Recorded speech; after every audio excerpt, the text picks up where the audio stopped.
Today, I want to talk about a trap that we all fall into in our minds. It is so common and we all do it from time to time, right? It is comparison.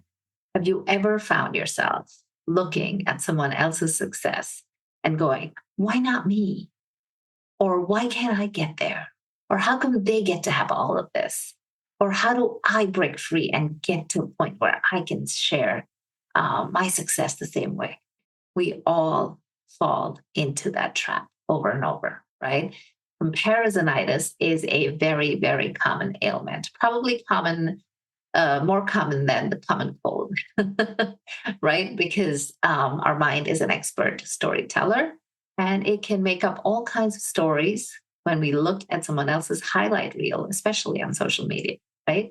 But you see someone taking a great vacation or going to retreats or getting a promotion or finding some sort of success in their business, and you feel like this pang of jealousy or envy or resentment, and it doesn't feel good, right? It doesn't feel good. Well, this is something that I used to deal with in the past. And it's not that it's completely gone now and I've completely overcome it. No, I'm human. It comes back. I work on it. It comes back. I work on it. And now I don't find myself in that trap of comparison as often as I used to. So that's the goal. The goal is progress, not perfection. As I always say, done is better than perfect. And so I want to make sure that I am taking the action that I need to stop comparison in its tracks. And I have found some ways that have worked for me, and I'm going to share those with you today. But first, let's talk about what comparison does for us, right? To some extent, comparison can be healthy.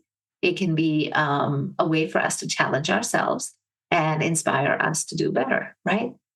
So that's great. When you see someone doing something amazing, you're like inspired and you're like, I'm going to try that too. And now that's a good thing. But if you find yourself overly caught up in comparisonitis and you are feeling not good about yourself and you just have resentment towards the person that you're comparing yourself to, then that is going beyond healthy inspiration, right? It is going into negative territory. Our inner evil witch gets activated. And now she's not letting us feel good or letting us feel good about the other person, right? So, how do we break free? How do we understand what it does to us? Number one, okay, comparison will take away whatever's left of your self esteem faster than anything else. The minute you compare yourself to someone else, especially in areas where you already think that you are lacking, the worse you'll feel about who you are, what you've accomplished. And so comparisonitis is a direct attack on your confidence. We don't want that, right? Because that is not productive. That is not serving us for the greater good. It is also going to steal all your joy. Comparison is the thief of joy. We've heard this over and over. It is notorious for that, right? It robs you of the ability to celebrate your own wins, to see the joy that is already in your life because you're constantly looking at someone else's life, right? And yeah, the grass seems to be greener on the other side always, but if you're looking at someone else's lawn, their lawn didn't get green overnight, right? They did all the right things for it to get there. And so we need to focus on what are the things that they did and how can we do those things, right? How can we take those same steps to get our grass to be greener and as green as we can make it, right? The other thing that happens when you are comparing yourself constantly to others is that you end up in this place of stagnation or inaction, and you cannot pursue your own goals, right? Because you go where you're looking, right? So if you're looking at someone else's lane, you're going to crash, right? And fall. So what we want to do instead is we want to focus on our own lane, right? And we want to think about the action that we can take to stay in our lane, have strategies and tools and tips to get ahead in our own lane. And then the last thing that I feel comparison does is it creates just this feeling of resentment and isolation. And that's no fun for anyone, right? I remember when I had started my business, I didn't have a lot of confidence, right? And so I would always look at other people for inspiration. And for the most part, it would be inspiring. But every now and then I would feel this pang of like, ugh, why can't I get there? Or how come these people have it all figured out, right? And it's only when I went through my own business coaching and understood all the steps that go into it, and I saw the people who were succeeding were the ones who were constantly showing up, right? And doing the things that they needed to do to break free in their business and succeed after a certain point. And so I made a conscious choice a few years ago that I was not going to let this comparisonitis eat me up. It just wasn't worth it. And it wasn't fair to the people who were working hard to build their businesses.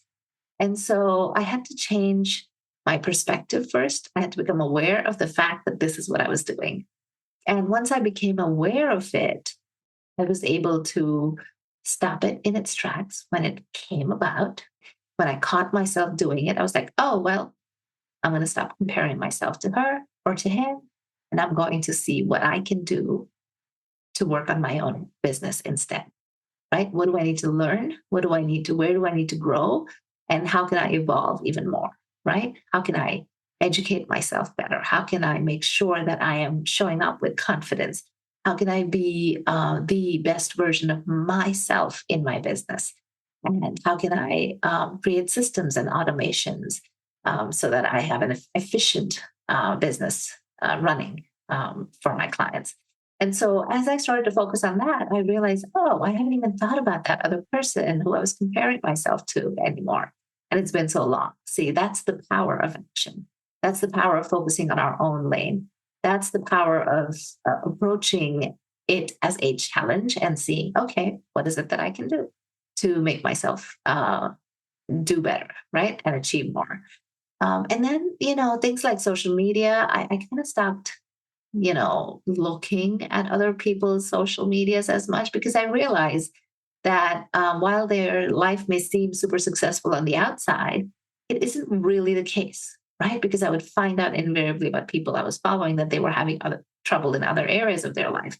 And so it made me think, of course, I mean, I'm not posting, areas in my life that are not exemplary. I'm only posting the highlight reel. So that's what everyone else is doing. So I cannot take that at face value and say that, okay, their life is perfect because I don't know that, right? And so I started to cut down the time that I was spending checking out other people's businesses or lives or vacations or what have you, right? And as I started to do that, it kind of stopped impacting my self esteem because suddenly I had a whole to do list of things that I had to focus on, right? It also took away my desire to be perfect because I realized that my growth was going to happen in my time, right? I had to shift my focus. I had to focus on myself.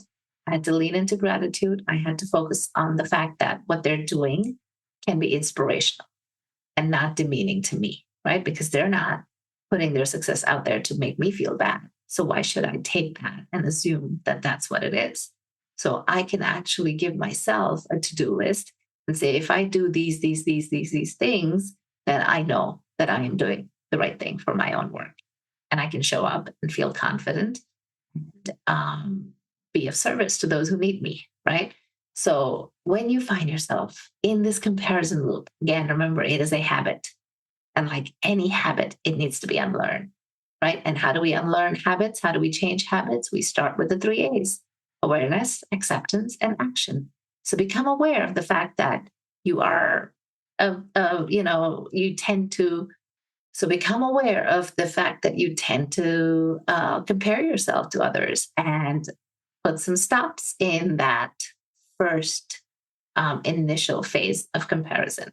The minute you catch yourself, become aware and say, oh, here I go again. I'm doing it again. Stop, stop, stop. Let's go back and let's see what we can work on instead. Action is basically what kills comparison. So, what action can I take? And then when you accept that, oh, yeah, I tend to do that. I tend to get into this comparisonitis loop.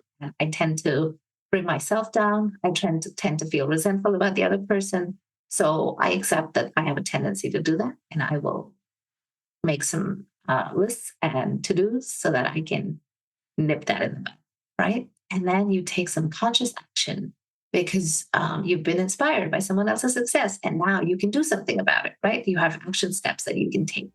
And as you start taking those action steps, I guarantee you, you will not think about comparison. and you will shine your own light as bright as possible. And people that you need will be drawn to you automatically, right? And that flow is what will attract the success to you organically. And I get to experience that now. Every now and then I will still get caught up in that and I have to catch myself. But for the most part, I have managed to remind myself that all I need to do is focus on shining my light as bright as I can. And that works beautifully. So try it out. Let me know what you think. If you tend to get into comparisonitis and you have a tip that you think works well for you, share it in the comments.